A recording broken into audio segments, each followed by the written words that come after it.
Welcome to The Know, I'm Adam Ellis. And I'm Haddock. Rocksteady may be done creating the beloved Arkham Asylum series, but the spirit of those video games may live on, in the form of Ben Affleck's new Batman movie. The latest scuttlebutt coming out of Hollywood is that the new Batfleck picture takes place in none other than the famed prison housing all of Batman's deadliest foes, Arkham Asylum. This rumor was first reported on over at Batman on Film, who claims multiple inside sources have told them about the setting of the new movie, as well as a little bit about its plot. It should be noted that none of this is confirmed, however the fan side does consider these to be trusted, reliable sources who have proved beneficial before. But still, get however many bat grains of salt you need out of your utility belt. This is salt I'm doing. Bat salt. Now that the disclaimers are out of the way, here's what Batman on Film had to say about what their sources told them. According to this rumor, the solo Batflick would involve Batman being locked up in Arkham. For what reason? I have no idea. For how long? No idea on that either, but it does jibe with the buzz about, quote, a lot of Batman villains possibly being included in Mr. Affleck's solo Batman film. That previous buzz mentioned in their report is reference to another story that birthed movie's death broke back in May, which had reason to believe that the new Batman movie would include virtually all of Batman's villains. At the time, we speculated that this might mean the new Batman film, directed and written by Affleck, by the way, revolves around Arkham Asylum and its lovely prisoners, but hey, it's not a contest and, nobody's keeping score. But we're winning. Turning the series toward Arkham would certainly make sense from a business standpoint for Warner Bros., who have seen massive success from the video game series. It would make fairly safe territory for them to venture into. And the game itself may give us some other clues about what the film is about, especially since this rumor claims that Batman gets locked up in Arkham. Affleck has previously called his new movie an original story for The Dark Knight, which could borrow certain things from other Batman stories.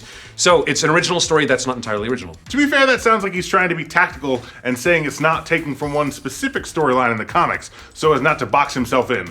Can't blame Affleck for wanting to spread those wings. Arkham is, of course, home to a number of iconic stories in the Batman universe, including the Arkham Asylum video game, which itself was inspired by Grant Morrison's Arkham Asylum run, A Serious House on a Serious Earth. In that story, Batman is similarly lured to Arkham after the Joker and others take over the prison. The Joker basically gives Batman 1 hour to escape before everyone starts hunting him down. Over the graphic novel, Batman learns about the somewhat supernatural origins of Arkham, and that him putting so many criminals there has fed the compound's dark, insane energy.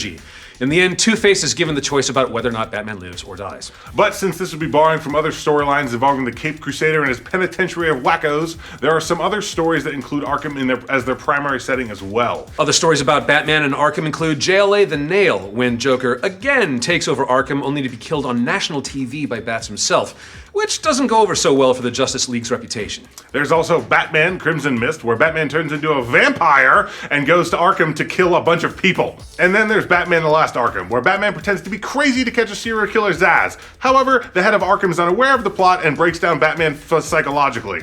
The idea of Batman being as crazy as his villains is an interesting one, especially for the current cinematic universe version of Batman, who is a straight-up murdering asshole in Batman vs. Superman. Plus, the fact that Batman v Superman puts such an emphasis on Martha Wayne may mean the story revolves around her being a descendant of the founder of Arkham, which is another Earth 1 storyline in the comics. Morrison's graphic novel focused quite a bit on the origins of Arkham as well, as we just mentioned. As for where the movie currently sits from a production standpoint, they're still in the writing phase. During a recent press visit on the new Justice League set, Affleck said that he's still not happy with the script. When asked about the film, Batfleck said, and I quote, "I've been on the end of things when you make movies that's when you have a script that's not good yet it doesn't pan out." Gee, what movie or movies could he be possibly referring to? So, for those hoping this film lands a little closer to the comics, the Oscar-winning writer is joined on this script by none other than Jeff Johns, who is Chief Creative Officer at DC Comics. Both Affleck and Johns have a bigger role in shaping of the DC cinematic universe to come, thanks to the Zack Snyder-shaped hole that nearly sunk Batman v Superman. Johns is credited as the guy who basically made DC TV Universe what it is, so that should be something that gives comic book lovers some hope. We'll just have to see what the future direction of the universe holds in store.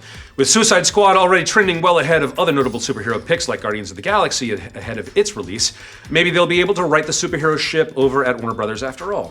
What do you guys think of the potential of getting an Arkham Asylum movie starring Ben Affleck? Let us know in the comments. For future speculations on Batfleck, like this video and subscribe to The Know. Welcome to The Know, I'm Adam Ellis. And I'm Haddock. Rocksteady may be done creating the beloved Arkham Asylum series, but the spirit of the video games fucking goddamn it. It would make for a fairly safe territory for them to venture in a new film.